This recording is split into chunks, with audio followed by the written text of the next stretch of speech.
सबको नमस्ते।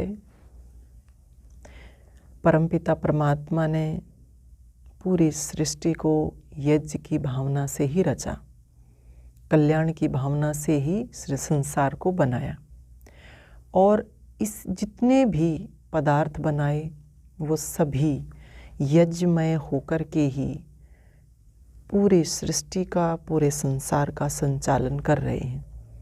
इसी बात को श्लोक के माध्यम से योगीराज श्री कृष्ण हमें बताते हैं। अन्नात् भवन्ति भूतानि पर्जन्यात् अन्नसंभवः यज्ञात् भवति पर्जन्यो यज्ञः कर्म समुद्भवः।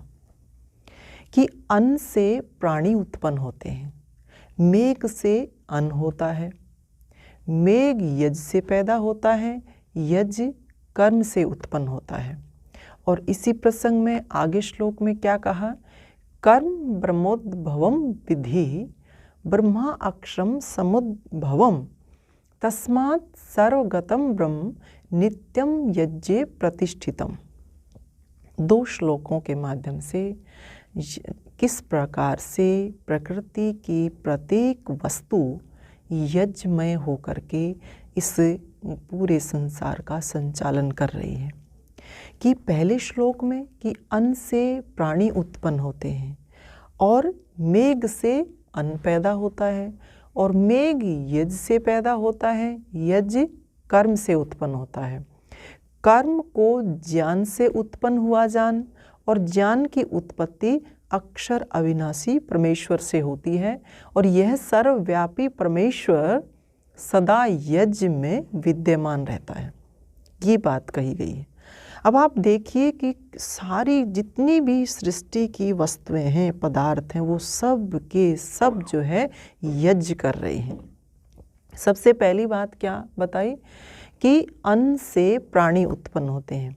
अब आप देखिए हम जो भी भोजन करते हैं कि अन्न से प्राणी उत्पन्न होते हैं। और आप देखिए इस पूरे सृष्टि में, इस पूरी सृष्टि का जो चक्र चलता है ये निष्कामता से ही चल रहा है, निष्काम भाव से ही चल रहा है। ये कहें कि हम जो कैसे जीवन जिए, निष्कामता ही सृष्टि का सिद्धांत है। कि अन्न जो है, अन्न से प्राणी पैदा होते हैं।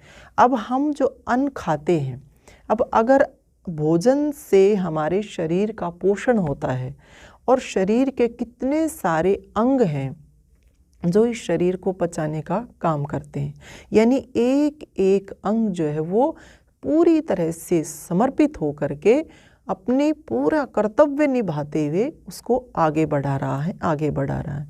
और भोजन से जो है रस बन रहा है, रस से रक्त बनता है, रक्त से जो है मांस बनता है, मेद बनती है, हड्डियां बनती हैं और तब जा कर के शुक्र बनता है और शुक्र से ही जो है फिर प्राणी की उत्पत्ति होती है। तो आप देखिए कैसे जो है यज्ञमय होकर के वो अन्न जो है वो चल रहा है और उसके बाद ही जो है उससे प्राणी उत्पन्न हो रहा है। कहने का तात्पर्य कि हर चीज़, हर पदार्थ अपने आप को सर्वस्व जो है, अपना सर्वस्व निछावर कर देता है, तब उसमें से कोई चीज़ निकल कर के सामने आती है। और फिर अन्न कैसे पैदा होता है? अन्न पैदा होता है जब बादल, मेघ जो है वो पूरी तरह से अपने आप को समर्पित कर देते हैं कि पूरा जितना भी जल होता है पूरा त्याग जो है वो कर देते हैं।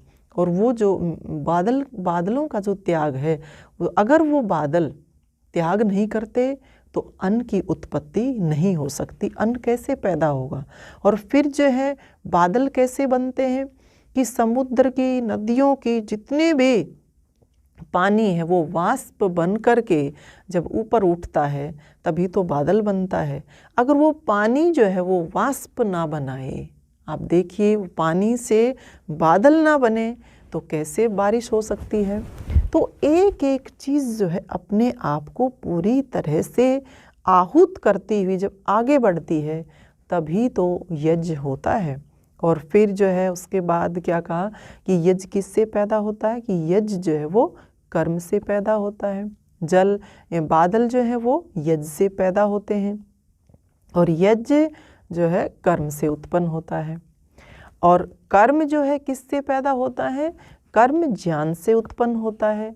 और ज्ञान की उत्पत्ति कहाँ से होती है? ज्ञान की उत्पत्ति का अक्षर अविनाशी उस परम पिता परमेश्वर से ही ज्ञान की उत्पत्ति होती है।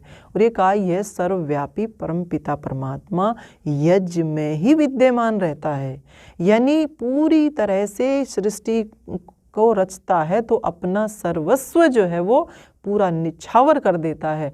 अपना पूरा का पूरा जो भी उसके पास ऐश्वर्य है, पूरा ऐश्वर्य जो है वो पूरे ब्रह्मांड में अपना फैला देता है। तो आप देखिए, हम जो पूरी सृष्टि की जो शुरुआत है, जब वो यज्ञ से हुई है और यज्ञ में ही वो परम पिता परमात्मा विद्यमान है, तो आप ये सोचें अच्छे से कि हमारा जीवन भी यज्ञमय होगा, निष्काम भावना से चलेगा, तभी तो हम अपने उस उद्देश्य को प्राप्त कर सकते हैं। जितना ज़्यादा हमारे अंदर कामनाओं का त्याग होगा, जितना हम अपने ममत्व से ऊपर उठेंगे, जितने ज़्यादा अहंकार की भावना को कम करेंगे, उतना ही ज़्यादा हमारे अंदर समर्पण का भाव आएगा। और बिना समर्पण के भाव के हम कभी भी आगे नहीं बढ़ सकते। अब देखिए, जैसे यज्ञ का जो दूसरा स्वरूप है, जो जिसको हम कर्मकांड कहते हैं, उसमें भी क्या होता है कि यज्ञ जब किया जाता है और मंत्रों का उच्चारण होता है, तो हम क्या बोलते हैं? इदं न मम। और हम जो है यज्ञ करते हैं तो उसके पीछे कामना यही होती है कि इससे हमें जो भी मिले हमें वो स्वीकार है, तो हम देते हैं। पहले देवताओं को देते हैं, अग्नि, वायु, आकाश, जल, पृथ्वी, उनको देते हैं। लेकिन बाद में क्या कहते हैं? इदं न मम, कि मेरा कुछ भी नहीं है। तो इदं न मम की भावना से जब हम आगे बढ़ते हैं कि हे परम पिता परमात्मा, जो भी कुछ है वो सब तेरा है और तेरा तुझको अर्पण है, तो ऐसा भाव हमें चाहिए, ऐसा निरअहंकार का भाव हमें चाहिए कि हमारे पास देने के लिए कुछ भी नहीं है, जो भी कुछ है प्रभु तेरा है। और तेरा जो ये चक्र चल रहा है, ये पूरी तरह से यज्ञमय हो करके चल रहा है, तो मेरा जीवन भी ऐसा हो जो यज्ञमय हो, त्यागमय हो, और जो भी हमें इससे मिले उस परमपिता परमात्मा से वही हमें सहर्ष स्वीकार हो, तभी जो है हमारा यज्ञ जो है सफल होता है। तो भावना इदं न मम की रखनी है। इदं न मम की जब भावना रखेंगे तभी यज्ञ सफल होगा। ऐसा जीवन हमें जीना है। अपने इस पूरी सृष्टि के चक्र को हमें समझना है।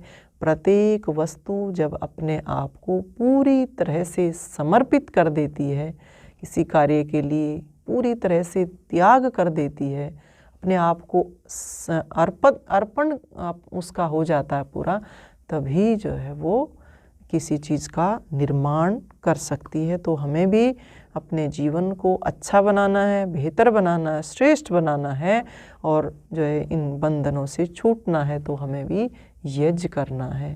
तो ये शब्द जो है यज्ञ के बारे में गीता में बताए गए हैं, इनको अपने जीवन में ज़रूर से ज़रूर धारण करें, सोचें, आत्मचिंतन करें कि जीवन में कितना स्वार्थ है, कितना ज़्यादा निस्वार्थ भाव से हम कार्य करते हैं।